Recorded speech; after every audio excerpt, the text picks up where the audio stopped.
राम राम जी। आप देख रहे हैं टुडे हरियाणा यूट्यूब चैनल। जो भी साथी चैनल पर पहली बार आए हैं वो चैनल को सब्सक्राइब कर लीजिए। आइए आपको बताते हैं आज हरियाणा की 25 बड़ी खबरें। हरियाणा के किसानों और आम जनता के लिए मौसम से जुड़ी बड़ी खबर सामने आई है। राज्य में पिछले कुछ दिनों से रुका हुआ मानसून एक बार फिर रफ्तार पकड़ने जा रहा है। मौसम विभाग के अनुसार 3 प्रमुख जिलों में गुड़गांव, रोहतक, पानीपत में 5 अगस्त तक अच्छी बारिश होने का अनुमान जताया गया है।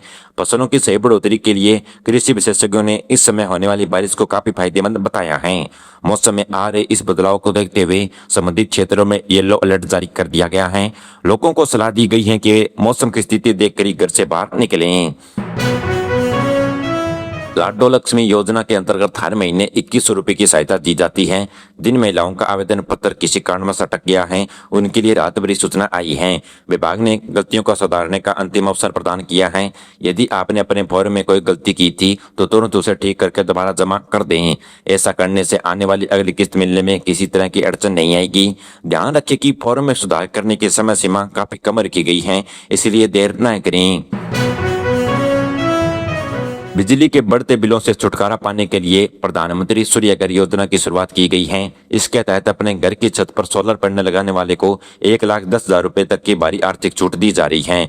रेवाड़ी जिले में इस सरकारी स्कीम को लेकर लोगों के बीच काफी उत्साह देखा जा रहा है।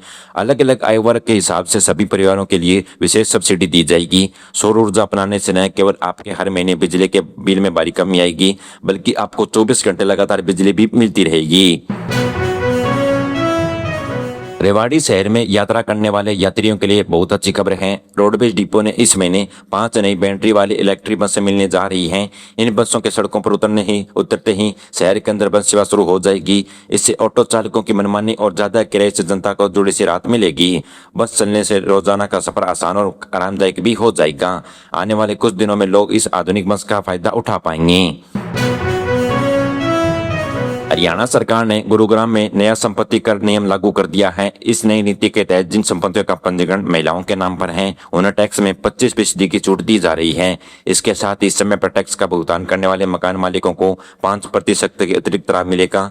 31 अगस्त 2026 तक पुराना पंचा हुआ पुरानी दरों के साथ भरा जा सकता है। नगर निगम ने इस फैसले से जहां महिलाओं के नाम पर संपत्ति खरीदने को बढ़ावा मिलेगा, वही लोगों को पैसों की भी बचत होगी। पंचकुला के सेक्टर 15 में स्थित पीएम श्री कन्या विद्यालय में छात्रों की बढ़ती संख्या को देखते हुए बड़ा फैसला लिया गया है। कमरों की कमी दूर करने के लिए स्कूल में अब 2 अलग अलग पारियों में कक्षाएं चलाई जाएंगी। सुबह की पहली शिफ्ट में कक्षा 9वीं से 12वीं तक की छात्राएं पढ़ेगी, वहीं दोपहर की दूसरी शिफ्ट में कक्षा 6ठी से 8वीं तक की बालिकाओं की पढ़ाई कराई जाएगी। स्कूल प्रबंधक समिति की बैठक में सर्वसम्मति से इस व्यवस्था को मंजूरी मिल गई है। इस नए कदम से सभी बच्चों को पढ़ाई के लिए पर्याप्त जगह और समय भी मिल सकेगा। बैंक में नौकरी की तैयारी कर रहे युवाओं के लिए सुनहरा अवसर सामने आया है। आईबीपीएस ने कैडर के लिए 11,403 रिक्त पदों पर सीधी भर्ती का आधिकारिक नोटिफिकेशन जारी कर दिया है। किसी भी मान्यता प्राप्त यूनिवर्सिटी से ग्रेजुएशन कर चुके उम्मीदवार इस पद के लिए योग्य माने जाएंगे। ऑनलाइन फॉर्म भरने की प्रक्रिया 1 अगस्त से शुरू हो चुकी है, जिसकी अंतिम तारीख 21 अगस्त तय की गई है। भर्ती की शुरुआती लिखित परीक्षा अक्टूबर के महीने में आयोजित होगी। इच्छुक छात्र समय रहते आधिकारिक वेबसाइट पर जाकर अपना फॉर्म जरूर भर दें। अग्निवीर योजना के तहत भारतीय सेना में शामिल होने का सपना देख रहे युवाओं के लिए अच्छी खबर आई है। ऑनलाइन परीक्षा पास करने वाले अभ्यर्थियों के लिए एडमिट जारी कर दिए गए हैं। भिवानी में 2 से लेकर 15 सितंबर के बीच शारीरिक सत्ता यानी दौड़ और फिजिकल टेस्ट का आयोजन किया जाएगा। इस रैली में महेंद्रगढ़, रेवाड़ी, चरखी दादरी और भिवानी के युवा भाग लेंगे। मैदान में जाने वाले सभी उम्मीदवारों को अपने आवश्यक कागज भी और पहचान पत्र के साथ अनिवार्य लगाना होगा। करनाल जिले में राइस मिल कारोबारियों को एक समस्या से जूझ रहे हैं। हालांकि केंद्र सरकार ने चावल जमा करने की समय सीमा बढ़ाकर 30 सितंबर कर दी है, लेकिन भारतीय खाद्य विभाग यानी एफसीआई ने चावल की डिलीवरी पर फिलहाल रोक लगा दी है। इस फैसले के चलते अकेले करनाल में 237 राइस मिलों पर सीधे तौर पर प्रभावित हुए हैं। लगभग 40% तैयार चावल अभी भी गोदामों में पड़ा हुआ है। गोदामों में जगह न होने से मालिकों का व्यापार भी पूरी तरह ठप होने पर कगार पर पहुंच चुका है। पूर्व मुख्यमंत्री भूपेंद्र सिंह हुड्डा ने राज्य की सरकार की नीतियों पर बड़ा सवाल उठाया। उन्होंने कहा कि प्रदेश में 50% विकसित सेक्टरों को अभी भी स्थानीय नगर निकायों को नहीं सौंपा गया है। इस देरी की वजह से पंचकुला समेत कई 10 बड़े शहरों में सफाई, सड़कों की मरम्मत और बुनियादी सुविधाएं का काम अटका हुआ है। हुड्डा ने सरकार से मांग की है कि इन सेक्टरों को जल्द से जल्द नगर निगमों को सौंपा जाए ताकि आम जनता को रोजमर्रा की परेशानियों से राहत मिल सके और शहरों में के रख रखाव का काम भी ठीक से शुरू हो पाए। कुरुक्षेत्र के शाहबाद इलाके में बिना इजाजत यूरिया खाद बेचने के मामले में एक भांडाफोड़ हुआ है। कृषि विभाग की टीम ने गुप्त सूचना के आधार पर प्रतापगढ़ मंडी में पास बने एक गोदाम में अचानक छापा मारा। इस कार्रवाई के दौरान मौके से यूरिया के 271 बोरियां बरामद की गई। टीम को देखकर गोदाम में काम कर रहे 4 लोग तुरंत भाग निकले, लेकिन पुलिस ने गाड़ी चलाने वाले ड्राइवर को मौके पर ही दबोच लिया। विभाग अब इस बात की जाँच कर रहा है कि यह अवैध खाद कहाँ से लाई जा रही थी और इन्हें किन किन दुकानों पर सप्लाई किया जा रहा था। मेवात क्षेत्र में चुने गए 1090 जेबीटी यानी प्राइमरी शिक्षकों के लिए अच्छी खबर सामने आई है। शिक्षा विभाग ने इन सभी अध्यापकों की भर्ती प्रक्रिया को आगे बढ़ाते हुए ऑनलाइन काउंसलिंग का समय तय किया है। सभी चुने गए उम्मीदवार 3 अगस्त तक अपनी पसंद के स्कूल का चुनाव कर सकते हैं। विभाग की तरफ से तय की गई लिस्ट के हिसाब से इलाके में 435 सरकारी स्कूलों में कुल 1299 पद खाली हैं। फिलहाल इन नए शिक्षकों को थोड़े समय के लिए पोस्टिंग दी जा रही है। इस कदम से मेवात के स्कूलों में पढ़ाई का स्तर भी काफी बेहतर हो जाएगा।